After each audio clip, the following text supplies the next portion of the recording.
And so I'm Dr. Shrestha. I'm a prosthodontist, basically. I've been practicing for about 5-6 years. So I am being with Focus since since this batch, and I am entrusted to be taking dental materials for you guys. So the best part about dental materials, like I mentioned now, is that it is quite a dull subject, dry subject. You don't have pictures, you don't have animations. What will I show you animations for investment? What will I show you pictures in investment? Everything looks like the same, gypsum, stone, plaster, everything, just the color difference. Everything looks the same, isn't it? So it's the same with investments and castings and everything like that.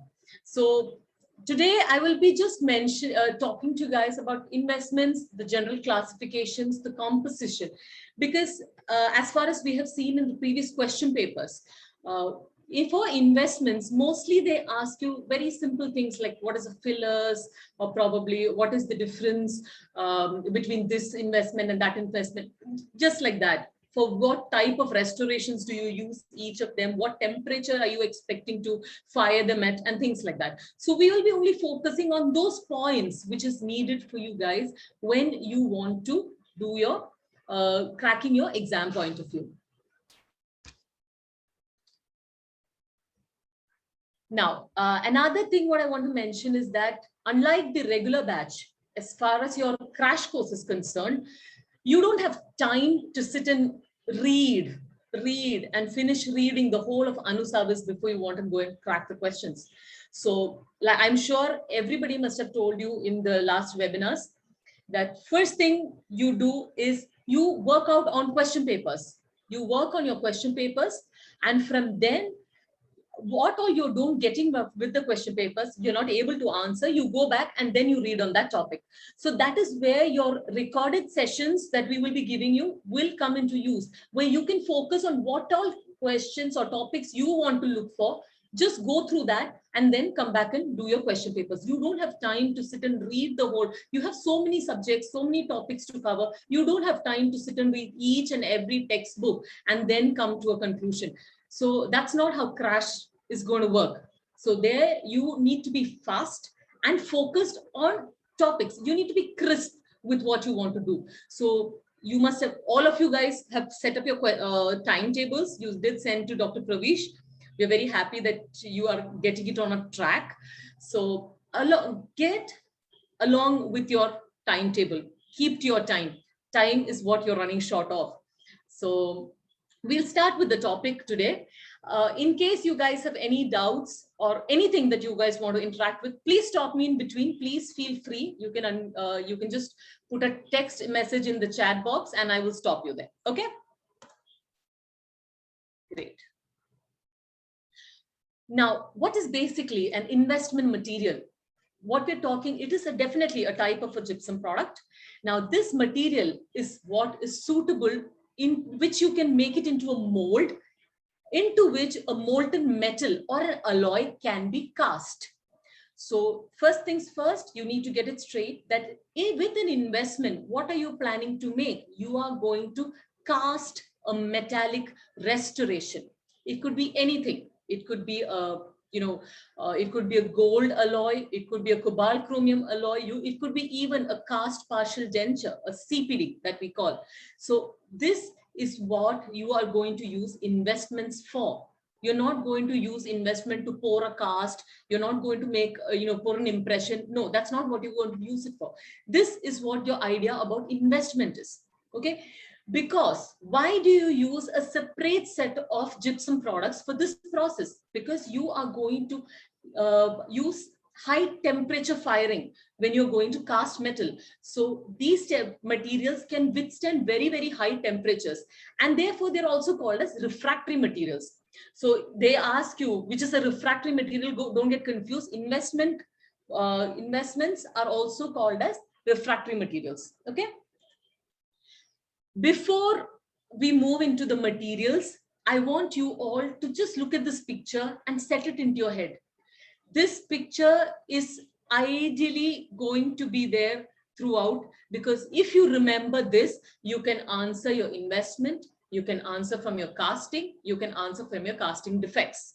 So this picture is very, very important. When we come to the regular course, when you're starting with your classes, when I'll be taking casting and casting defects, I will be again showing you the same picture, because this is something that you need to register with yourself.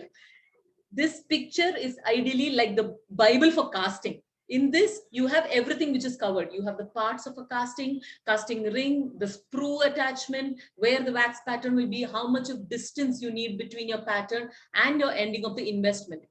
So in this, if you can see this area around this white area within these two rings, around this red and purple color marking, of course, you understand that this purple color marking is your sprue former.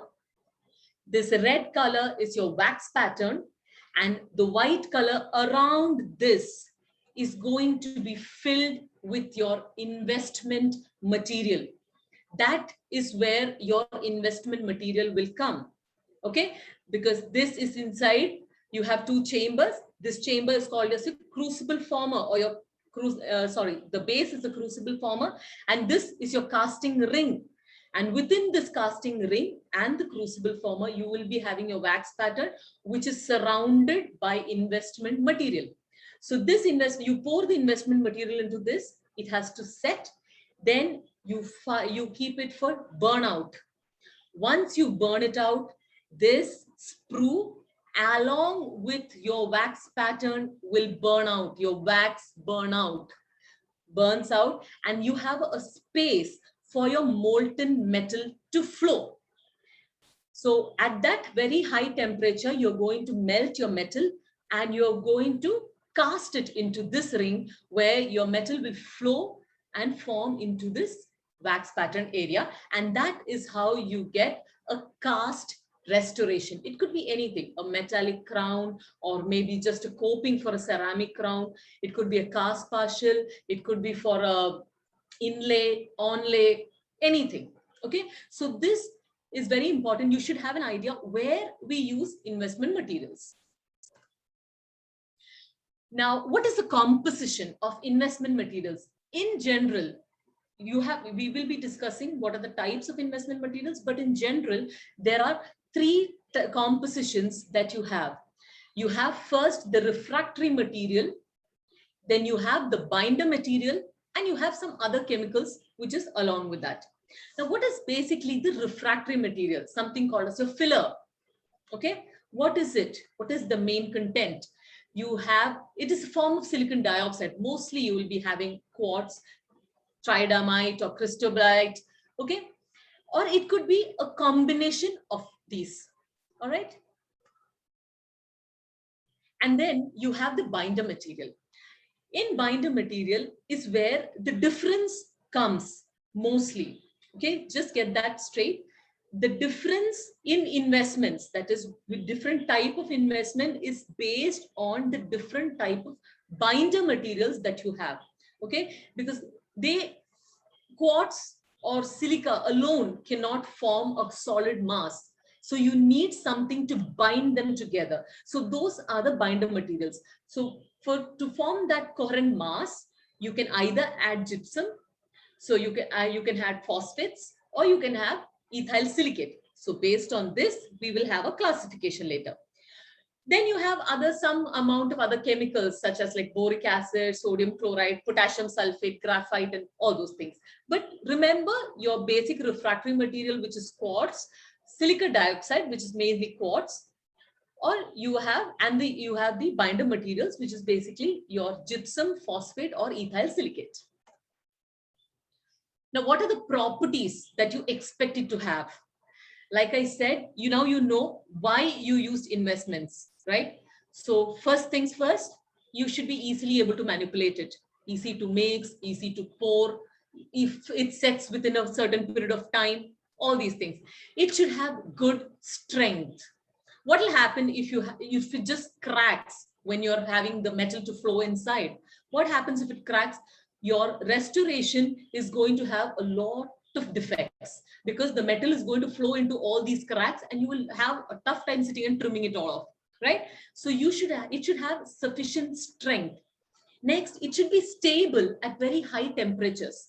You cannot melt a metal at 180 degree or 200 degrees. That's not possible. You are going to be firing it at very high temperatures, anywhere above like 700, 800 degrees Celsius. So that is the temperature that you're expecting that your investment will withstand. So it should be stable. It should not come to a point where it disintegrates at that temperature. Okay. It should have sufficient expansion. Now, expansion is very important because your pattern, your wax, and also your metal, both of them have shrinkage, right? It will shrink once it sets. So you have to compensate this shrinkage with the expansion of your investment. It should have slight amount of porosity. It should not be like tight fit. It should form as a porous, coherent mass, because once your wax has to burn out, so there should be space where it can burn out easily. All right. Next thing, it should not entrap gases. Whenever you are casting metal, there's a lot of vapor gases which is formed. So that should not be entrapped and it should not stick onto your restoration. It should be able to move out. So it has to be porous. Next thing is, when you're pouring it, it should form a very smooth surface. When your investment comes in contact with your wax pattern, it should have a very, very smooth surface. You don't want it to be rough, or it should not have any lines, so that your restoration, once you take it out of your casting, it has a very smooth surface. It saves out a lot of time from trimming and other defects. Ease of divestment. What is investment? When you're pouring it in, it is investment. When you're breaking it and taking out the restoration, it's called as divestment. So it should be easily breakable. It should not happen that it sets so hard that you can't break it and take out the restoration at all. So it should have an ease of divestment. And comparatively, yes, inexpensive. Definitely, it's not as cheap or inexpensive as normal gypsum, like type 1 or type 2, type 3. But it should be inexpensive because we are going to use it in a very huge quantity. Now, like I said, how are these classified? Based on the nature of the binder. Okay. So based on the type of binders that we use, we have 3 types of investments. First is the gypsum bonded. Second is a phosphate bonded. And the third is the ethyl silica bonded investments. Please, you have to get it, you have to understand where you use which type of investment. Very simple. Gypsum bonded, just remember, gypsum is mostly for casting gold alloys. Gypsum, gold alloys. Okay, because it cannot tolerate temperature above 700 degrees Celsius. So you have to, and gold alloys will melt lower than that, so you can use it for gold alloys. Okay. Now, can we use the same for making crowns? How many of you all do gold crowns nowadays? Most of us do, like if it's a metal, cobalt chromium or nickel chromium. Okay. So that for metallic and metal ceramic or cobalt chromium alloys, we need something which can withstand a higher temperature. So in such a case, we have started using phosphate bonded investments. Okay. Phosphate bonded investments are for metal ceramic and cobalt chromium alloys. How about ethyl silica bonded investments? They are basically used as a as an alternative for phosphate bonded investment for high temperature casting, mostly used for cast partial dentures. Okay, for casting base alloys for cast partial dentures. That is where it is primarily used, for cast partials. Okay. Guys, are all of you all clear? This is one thing which is very, very strange about video calling, where we can't even communicate with you guys properly. So if you guys are clear, if you can give me a thumbs up, I can proceed on further. Are you all clear till now? Okay. All right, great. I have about, I think most of them are responding well. Thank you, guys. Okay. So we have finished the classification. So I told you what are the properties. I told you where we are going to use investments. Okay. Why you use investments, where you use it, and the classifications are done. Now, coming to the first one, gypsum bonded investments, though it is not much used, but going back to question papers, you will find a lot of questions only on gypsum bonded investments. That's how our system works. They want to ask you, say, a lot of things about gypsum bonded investment, but mostly they're not used in such a huge quantity nowadays. But still, I see a lot of questions from gypsum bonded. They ask you very, very short questions and confusing questions like that. So we will be elaborating a bit more on gypsum bonded investments. Okay. All the investment materials has ADS specification number 2 in all the bond, that is investment materials, be it gypsum bonded, phosphate bonded, or ethyl silica bonded. All of them have ADS specification number 2. Okay. Now, what do they have much in? What is it consisting of? They have about 65 to 75% of quartz. Okay. Then about 25 to 45% of alpha calcium sulfate hemihydrate, gypsum, normal gypsum. Yeah. And 2 to 3% of chemical modifiers. Now, there is again a classification which they have given for gypsum bonded investments. Gypsum bonded again is classified into 3 types: type 1, type 2, and type 3. Now, what is it based on? What is this classification based on? This is based on the mode of compensation of alloy shrinkage. So when your alloy is flow, I told you it should be having expansion, thermal expansion should be there. So what is the type of expansion that it shows? Based on that type of expansion, you have a classification here. So you have type 1 in gypsum bonded investment, which is basically used for casting of inlays and crowns. Okay. And here, the type of compensation for alloy shrinkage, that is the type of expansion that you will see, is thermal expansion. All right. So type 1 is thermal expansion, and it is used for crowns and inlays. Type 2. Type 2, again, you can cast it for inlays, onlays, and crowns. Here, you have hygroscopic expansion. All right. Should we go into too much of detail about thermal expansion and hygroscopic expansion? We will come to that. Okay. I won't just let it go. We will discuss about that. Okay. Now, type 3 is for casting gold alloys. Okay. And casting gold alloys, and it is purely thermal expansion. Fine. These are the 3 classifications. So if I go back and ask you, type 2 gypsum investment, what type of expansion are you expecting to see? I hope you guys are going to answer me, right? Okay.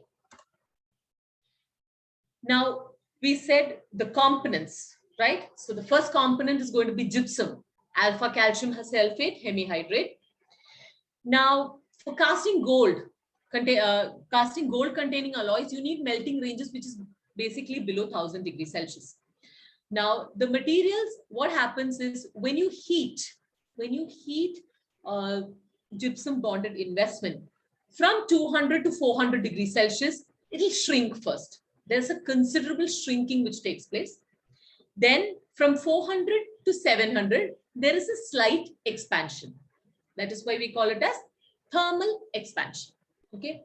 Now, why did I mention to you that it is used only for gold alloys? Because we cannot go beyond 700 degrees Celsius. Reason why don't we want to go beyond 700 degrees Celsius? What happens is there's a large contraction which takes place. Okay. Now, when this large contraction it takes place, there's a lot of gases which is eliminated, and that will affect with the casting of gold. So that is why we do not want to fire it beyond 700 degrees Celsius. So the maximum temperature that a gypsum bonded investment can withstand is 700 degrees Celsius. So maximum, you're only going to fire it somewhere between 650 to 680. You're not even going to touch 700. Okay. That's what you'll be doing. Like I said, this is the same explanation what I just said now. So, in the later stages above 700 degrees Celsius, you will have shrinkage. That's large shrinkage, and there's this decomposition which takes place. Due to decomposition, there is a release of sulfur gases like sulfur dioxide. Now, this causes shrinkage and also contaminates your casting. All right. Now, your next component in gypsum bonded investment is going to be silica. Now, silica basically comes in 4 forms. Okay, you have quartz, you have tridymite, you have cristobalite, and you have fused quartz. Let's come with from fused quartz. Fused quartz is literally the amorphous form of silica. So you don't want to use them. They don't give you a tight goodness and tight mass. So you don't want to use them. So mostly what we use is going to be quartz or cristobalite or a combination of quartz and cristobalite. All right. Now they are added as a refractory component, that is to regulate the thermal expansion. Whenever we talk about anything in dentistry, or probably dental materials, when you say, you always have a regulator, right? You have something to initiate the process, you have an activator, but you also have a regulator where you don't want anything to go out of your control. So that is why you add it like a regulator. Fine. Now, the investment should basically expand thermally. No doubt, it should show thermal expansion, but only to compensate partially or totally for the casting shrinkage. You don't want it to expand excessively and crack. Okay, so that is why you need the regulator.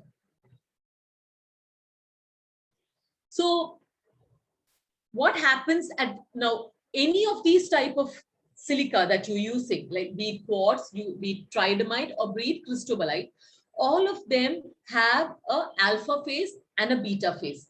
So when you start firing, they are in their alpha phase. As the temperature rises, they convert from their alpha phase to their beta phase to form a mass. All right. So if it is alpha quartz, you fire it to about 573 degrees Celsius, it converts to beta quartz. Okay.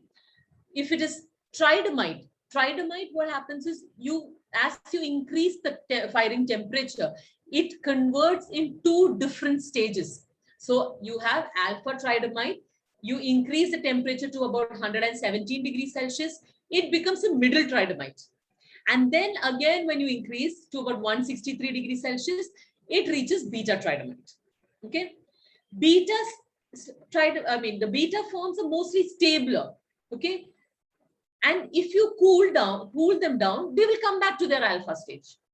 That's how it works from the alpha and the beta stage.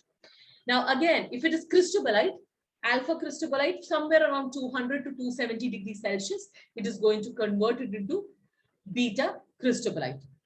Now, each of them at different temperatures will form fused silica. That is, beta quartz at 870 degrees will go to fused silica, beta tridymite at 1475 to fused silica, and beta cristobalite at 1700 to fused silica. So fused silica is the end product which will harden your mass, where you get a coherent binded mass with the gypsum. How about modifiers? Last one, that is, like I said, you have some coloring agents. You have like carbon, powdered copper, or non-oxidizing atmosphere in the mold. Okay. Then again, you have alkali earth, you have transition metal chlorides, boric acid, and sodium chloride. These are all added as modifiers. They regulate your setting expansion and your setting time. All right. Now that was the composition of gypsum bonded investments. Now let's go to some of the properties. Basic properties, I have mentioned most of them, but we'll be just running through some of them, which is very important. First thing, setting time. You don't want anything to set too fast, or you don't want anything to set too late. So anything between, usually they say the range is from somewhere around 5 minutes to 25 minutes, it should not exceed. But ideally speaking, we are expecting a working time, a setting time of 9 to 18 minutes. We need ample time to mix it, to pour it, to tap it, and make sure that the casting ring is filled. So we need that time gap. So around 9 to 18 minutes for setting of this investment. And 2 types of expansions that I said. One is normal setting expansion and the other one is hygroscopic expansion. This picture that you see, again, a classic picture that you will be seeing with gypsum products when you will be learning, you must have learned in gypsum also. It's the same thing. Doesn't make any difference in investment because investments are also types of gypsums only, right? So there again, you have normal setting expansion and hygroscopic setting expansion. What is the difference? Normal setting expansion is by release of that is thermal expansion, and hygroscopic is when it is in the presence of water. That is the only difference that happens. So the shape of the crystals that is formed will differ. In normal setting conditions, you will have thrust of crystals which will stand outward. Okay, so in basically silica particles interferes with the intermeshing and interlocking of the crystals. So when you have two crystals, this is how they will interlock. So silica particles are going to go in between them and they will interfere with this intermeshing. Now the thrust of these crystals, the thrust means the outward growth of these crystals will be outside. When you see a molecular particle, it will be standing outside, it will not go inside along. Now, what happens with this type of expansion is that when you're going to pour it, you are going to pour it into wax, right? Your sprue is made of wax and your wax pattern is also wax. So if the crystals go and impinge on that, what happens? It can actually either tear or distort your pattern. So that has to be controlled, right? How about hygroscopic expansion? Here, the expansion is in the presence of water. Now, this happens at a greater magnitude than normal setting expansion. Mostly for the type 2 investments. Like we mentioned, type 1 is thermal, type 3 is also thermal. Type 2 is hygroscopic expansion that will happen. Now, hygroscopic expansion, when you say, there are some factors which it's directly proportional to, and some factors it is indirectly proportional to. What is it that is directly proportional? One is the content of silica. The amount of silica that is present will directly influence your hygroscopic expansion. Second is the water that is taken during the setting reaction. Because like I said, hygroscopic expansion means when it is in contact with water. So that water level will definitely influence your hygroscopic expansion. What is it that it is indirectly proportional to? The size of the silica particle, the content or the quantity of the particles will directly influence it, whereas the size of the silica will indirectly influence it. That is, if you have lesser size of silica particles, you have more of hygroscopic expansion and vice versa. All right. Then the water powder ratio. Lesser water powder ratio, more expansion. More water powder ratio, you have lesser expansion. All right. And the shelf life of the investment, be it gypsum, be it impression materials, or anything in dental materials, shelf life is going to definitely affect the outcome of the product that we're going to use. The setting drastically changes if you have a longer shelf life. Okay. Now that can vary. This can vary. If you have a short shelf life, you can have a longer setting time, or if you have a very or some situations you can even have materials which will set really fast with a longer shelf life. Okay. Again, same thing, the same graph. Okay. Now coming to thermal contraction. Till now we were talking about expansion, normal thermal expansion and hygroscopic expansion. Now there is something called as contraction also that will happen. Once the investment, you have heated it, its molten metal is flown. After all this heating up, it will contract, because once it cools, this thermal contraction also will happen. What happens in this stage? Now the process of inversion is reversed. Okay, I think I missed out to mention something. When I mentioned about conversion of alpha phase to beta phase at temperature changes, okay, that process is called as inversion. Okay, I'm sorry, I missed that in between. So that process is called as inversion. Please remember that. Okay. So now what will happen once it cools down? There is an inversion from the beta to the alpha form, because the alpha, that is at room temperature. Now this will contract, and sometimes it will even contract beyond the original dimension. Okay. So thermal contraction is again a factor here. Now, what is the effect of the chemical modifiers we spoke about?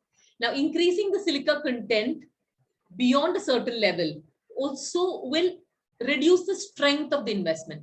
I mentioned when your crystals, okay, your crystals are formed like this, and your quartz or your silica is going to go in between and intervene in their intermeshing. If you have too much of silica particles, it's going to go in everywhere. So the intertwining will not take place, and that will in turn affect the strength of your investment, right? So we don't want that to happen. That is why we add modifiers like a retarder. Okay. So small amount of sodium, potassium, lithium chlorides, or boric acid, this will eliminate the need of adding more silica to cause the expansion. Now, how about the strength? Strength for investment materials, it's very adequate to prevent, like I mentioned, to prevent cracking. It should not happen that when high temperature hits, it cracks in between. What will happen if it cracks? Your molten metal is going to flow away from your mold space into all these cracks, and you will have a huge casting defect. Okay. And fineness of the silica particles. Now, finer silica, I said, will give you higher hygroscopic expansion. Now, also fineness, another important detailing is that it will give you accurate and minimal surface roughness. So it gives a smoother mix so that it flows evenly along your pattern to give you a finer, less rough surface for the final prosthesis. Now, thermal expansion, I am focusing more on thermal expansion and hygroscopic expansion. It's not because of anything else. This is going to come repeated for everything. And this is very important, not just in investment. It can also comes in your gypsum. A lot of questions they keep asking from thermal expansion, hygroscopic expansion, and things like that. Okay. Now, thermal expansion of silica must be increased to counterbalance the contraction. Okay, like I said, when contraction of gypsum, so the thermal expansion of silica is important. Now, contraction is based entirely balanced when the quartz content is increased to about 75%. You don't give it 100%, like I said, you give it to about 75%. But otherwise, if you give it to 100%, again, it is going to affect the strength of the gypsum investment. Now, for type 1, you have about 1 to 1.6%. For type 2, you have 0 to 0.6% at 500 degrees Celsius. Now, again, it depends on the particle size, the type of the gypsum binder. Okay, the type of the gypsum binder, if it is an alpha phase or beta phase, the water powder ratio, and which allotrope of quartz are you trying to use? Is it cristobalite or quartz? Okay. So that was about gypsum bonded investment. So now we will move to phosphate bonded investment. Now, when they realized, that you can't use gypsum bonded investment for casting of metal ceramic, or cobalt chromium and cast partials, they came out with phosphate bonded investment. Okay. Now, that is because we started increasingly the increased use of metal ceramic prosthesis happened rather than gold. Now, phosphate bonded investments or silicate bonded investment, like they are called, can be used for these purposes. Now, the only disadvantage of this is that they are very difficult to divest. That is, disinvest. That is, divestment is going to be really hard. It's difficult to crack them from the prosthesis. So what is the composition? Again, you have the silica, which is refractory material. Same like the other one. It is either in the form of cristobalite or a form of quartz or a combination of these two. You have the binder.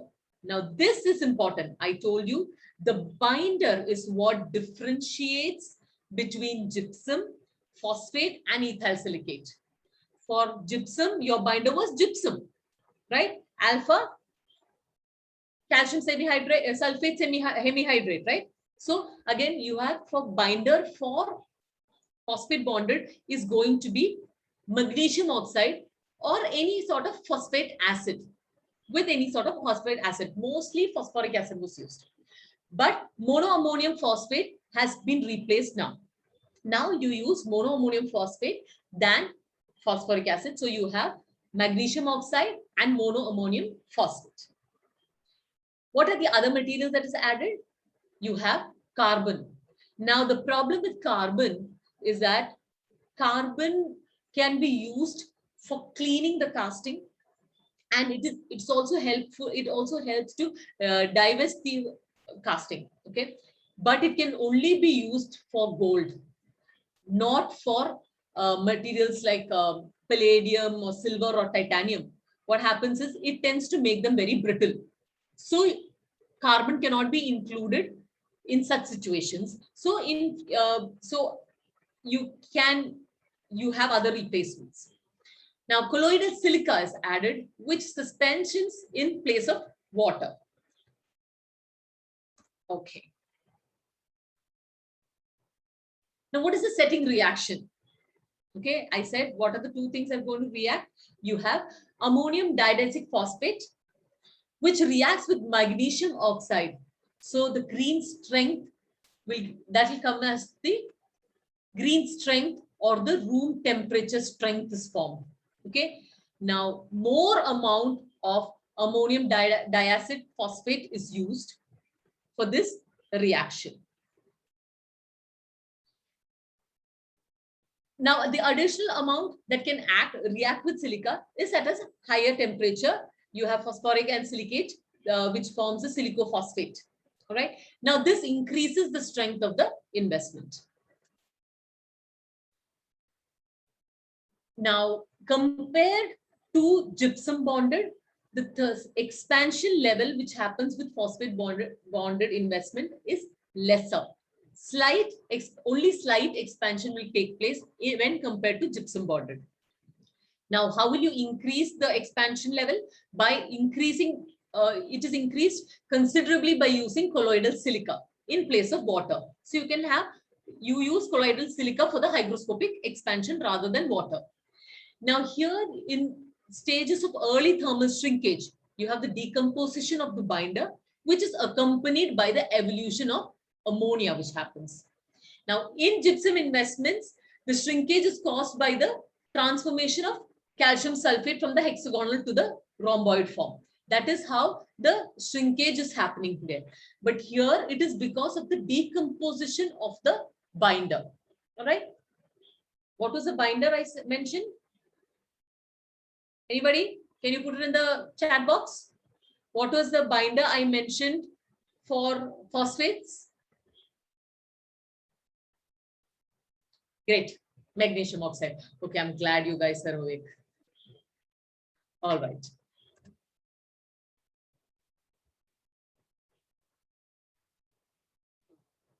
Yeah, sorry, I think I missed. Now, how about the working time and the setting time for phosphate bonded? It is affected by the temperature again. The warmer the mix, the faster it will set. Okay. So when you're mixing, there is it is an exothermic reaction when you're mixing a phosphate bonded investment. So the warmer the mix, the faster it will set. Okay. So because it is again exothermic reaction, as you keep mixing itself, there is a lot of heat production. So it will set really fast. Now, increasing the mixing time and the mixing efficiency. Result, faster set. All right. So warmer the mix, the faster it will set. Increasing mixing time and mixing efficiency, again, it will set faster because I said when you mix, again, it is an exothermic reaction, it will set faster. But that will give you a better smooth and an accurate casting. All right.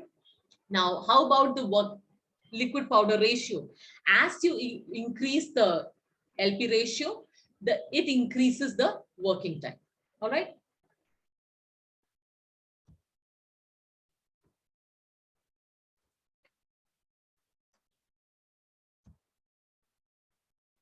How about the surface quality of the cast metal that happens? What is the, yeah.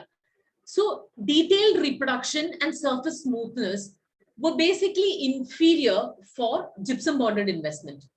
But because of a smoother mix and increasing, better results, we get better results with phosphate bonded investment. Like I said, you have smoother mix that is attained. So it gives a smoother final restoration. In gypsum bonded, mostly what happened was increasing the temperature could crack. So that gives more casting defects and oversized restorations. All this were the disadvantages, which has been overcome by phosphate bonded investments. Now coming to the last one. Okay. Coming to the last one, this we have is the ethyl silicate bonded investment. Again, your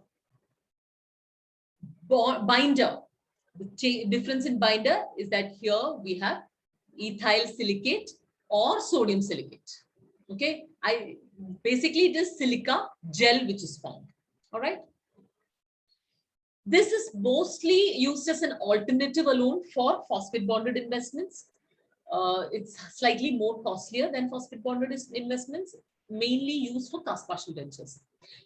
When you're fabricating cast partial dentures, there is an altogether different casting process that takes place. If you have a normal casting for a metal crown or a, coping or an inlay, onlay, something like that. But for a cast partial, you have something called as a reverse casting, which takes place. Casting procedure kind of like remains the same, but the sequence of casting is going to be different. It's called as reverse casting. When you're in your regular batch, when we'll be talking about casting, I will definitely be talking to you guys about casting, reverse casting for cast partials. Okay. So here, this is used, ethyl silicates are mostly used for cast partials alone. All right. Two methods. Either you can add sodium silicate or you can have ethyl silicate. Now, what is the difference? Now, sodium silicate, the pH is lowered by addition of an acid or an acid salt. So there's a bonding silicic acid with gel forms, and accelerator is going to be ammonium chloride. How about for, How about for ethyl silicate? You have hydrolyzed in the presence of hydrochloric acid, ethyl alcohol, and water. Okay. Then there is a sol which is formed. The sol is then mixed with quartz and cristobalite. Okay. It's formed with quartz and cristobalite. You have finely powdered magnesium oxide, which is added to this to keep the mixture alkaline. A coherent gel of polysalicylic silicic acid is then formed, which is accompanied by the setting shrinkage. So that's basically the setting reaction that happens. That's the difference here. Now, this process that happens of this formation of the gel sol, silica gel from sol, is called as green shrinkage. All right. That is happening in ethyl silicate bonded investment. So basically in investments, you need to be keeping in mind some points about what is the temperature, minimal temperature that you can fire gypsum bonded investment to, what is green shrinkage, what is the inversion process. All right. Then, yeah. Okay. So I'll just discuss some quick MCQ questions because we have, what is the timing? Just a second. Oh, we've taken a lot of time. Huh? I wasted a lot of your time. So we'll just rush through the questions.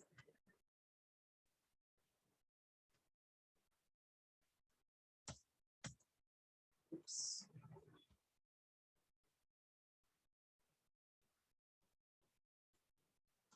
Yeah, I'm so sorry. Yes. Okay. Now I want you guys to be quick with your chat box. Okay, I have my chat box opened up. Who will answer the first? Please, you can answer the first question. I asked you the same question before. The binder in phosphate bonded investment. B. Yes. Magnesium oxide is going to be the answer. Grain shrinkage is seen in. I just told that now, right? Again, yes, it is seen in ethyl silicate bonded investment. Gypsum bonded investment should not be heated over.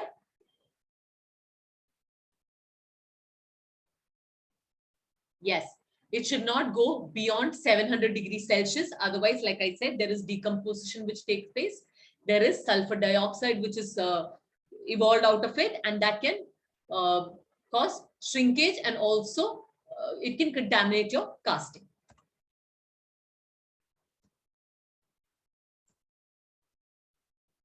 Now, how do you attain solidification shrinkage, compensation for solidification shrinkage for your casting alloy? You have 4 options: setting expansion of the investment, hygroscopic expansion of the investment, thermal expansion of the investment, all of the above. Which do you think will compensate?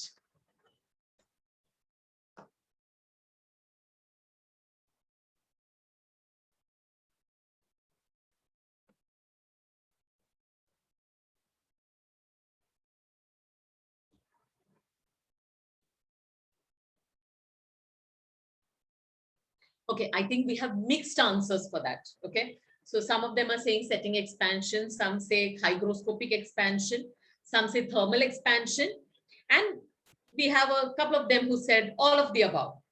I would like to go with all of the above, because you have various type of investment. This is just asked in like a general question, right? Compensation of solidification shrinkage for casting alloys obtained by. They haven't asked you in particular as to by which investment. That's where I think it would have been tricky. Most of them, I think, have a tendency to answer it as hygroscopic expansion because we spoke more about hygroscopic expansion, but it could be all of the above. We did speak about thermal expansion and also about normal setting expansion. Remember, in type 1, in type 3 in gypsum, and of course, hygroscopic for type 2 gypsum and phosphate bonded and ethyl silicate. So it could be all of the above, all right? So now this I had actually not mentioned in the class. So that's why I said that it's all kind of like interrelated. This would probably come in your casting defects. What is pickling? What is the meaning of pickling? The question here is, what is the best pickling solution for gypsum bonded investment? You have 4 options. They've given you hydrochloric acid, sulfuric acid, phosphoric acid, and nitric acid. Okay. So pickling basically is the procedure in which you're going to remove the contaminations from your gypsum bonded investment. Okay.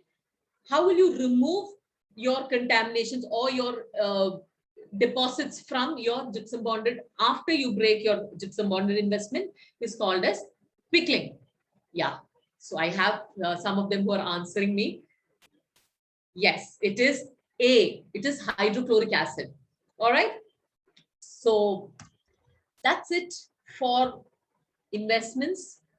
I didn't drag it on way too much. I think still we have dragged on for quite some time. I wasn't expecting to go beyond like 35 to 40 minutes, but I have managed to pull down till about 1 hour. I'm so sorry I've taken a lot of your time. So is there anything that you guys want to ask me? Because I will be the one who will be taking on dealing with dental materials. If you guys are clear, if you want me to slow down or, make it faster. Is there anything that you guys want to tell me? Thermal expansion and normal expansion, it's not the same. Thermal expansion, normal setting expansion, and thermal expansion under heat generation. Okay, not everything will have thermal expansion. Okay, doctor? So you can get back with your feedbacks. We are all in the group. You can, I'm also there in the group. Feel free, you can message me. I might not be available on phone all the time because I tend to miss out on calls, but I'm always available to text back whenever I see a message. Feel free to put in a message to us. Also, I'd like to say that when you're especially being in a crash batch, please focus. That's why we are here at Focus. So please focus on your time. You need to really be strong with time. Of course, you can get back and see the classes. That is one advantage of having online classes. You can go back and watch the videos whenever you feel like, whenever you want to refresh through it. It's not necessary that you need to attend the full live classes every day of the week. You have 3 days live classes, and the rest of the days we have recorded videos that we will be sending up to. We will be covering almost all the topics for dental materials within the certain, I think about 2 weeks time we have. Yeah, we have 2 weeks time. So within that, we will be definitely covering all the topics that we are supposed to be covering, and we will be working on a lot of questions. Dental material questions, mostly they're not very confused. They're not difficult questions, but they're slightly confusing questions. Like this question, the question number 4 that we just worked out on, they ask you very vague type of questions where you get confused which one to select. Okay, so they're not difficult, but yes, they are slightly confusing. So you will have to focus on that. Dental materials, again, is a very dry subject, like I said. I'm sorry if I bored you with this topic because it's all the topics are like that. When you're talking about materials, how much more can I show you? I cannot show you casting procedure. So, but yes, when we come to the regular videos and things like that, I will definitely try to be incorporating a lot of the materials. I will show you in person the materials that we use regularly and things like that. So you guys get an idea. You're able to correlate what we're talking about. All right. So anything else, guys? Otherwise, I think Dr. Naufra, I think we can wind up because we have wasted a lot of their time. They need to be studying. Any doubts? Anything to discuss? Please feel free.